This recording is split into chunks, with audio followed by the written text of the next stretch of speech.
China जहाजरे लुचि Paradip रे पहुंचिले जहाकु नै बंदर रे हईचई सृष्टि होईची। एबे सुरक्षा कर्मी को घेरे रही जहाज।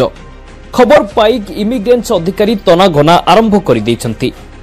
अनुप्रवेशकारी माने भारत माटी रे पाद देई परिबे नाही बोली नोटिस जारी होईची।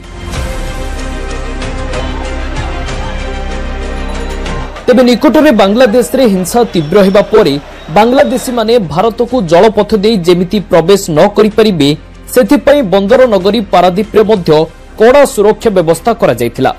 वर्तमान बांग्लादेश रे संरक्षण निया टिके थमिथिबा बेले एबे पारादीप बंदर सीक्यू 1 बर्थ रे शनिवार सकाळु लागिथिबा चाइना जहाज एमवी ग्रेट सेंग यूएन को नै हटचमट सृष्टि होईची। जेउथिरे Arcelor Mittal Nippon steel company पई रूस रो आसीथिला कोइला। उक्त जहाजरे 3 जण घाना देशर नागरिकंक सहित जहाजरे 20 जण सदस्य रहिथिले। तेबे एही जहाजरे 3 जण आफ्रिकीय घाना देशर नागरिक केउ उद्देश्य रे कोन पई आसीचंती ताहा जणा पड़ी नथिबा बेले उक्त जहाजकु यथाशीघ्र पारादीप बंदर छाड़ीबाकू निर्देश दिया जायछि। जहा परे इमिग्रेशन विभाग और बंदर सुरक्षा कर्मी माने जांच करबा सहित जहाजकु सीआईएसएफ जवान जगी रहिचंती।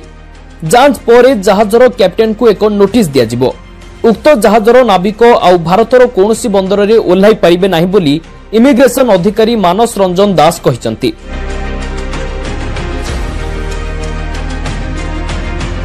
तेबे जहाजरे 3 जण घाना नागरिकंक व्यतीत अन्य सदस्य मानकर कागजपत्र ठीक थिबा सूचना मिलिछि। जहाज एप्रिल मासरे घाना देशरे थिबा बेले एही 3 जण लुचिकी जहाजरे पळै आसीथिबा नै संदेह सृष्टि होईछि। सेबिठारु उक्त 3 जण नागरिक जहाजरे अछंती। जहाज तुर्की देशरे पहुंचिबा परे सेठरे उक्त 3 नागरिकंकु हस्तांतर कराजिबो बोली जहाज कैप्टेन इमिग्रेशन विभाग को सूचना दैछंती।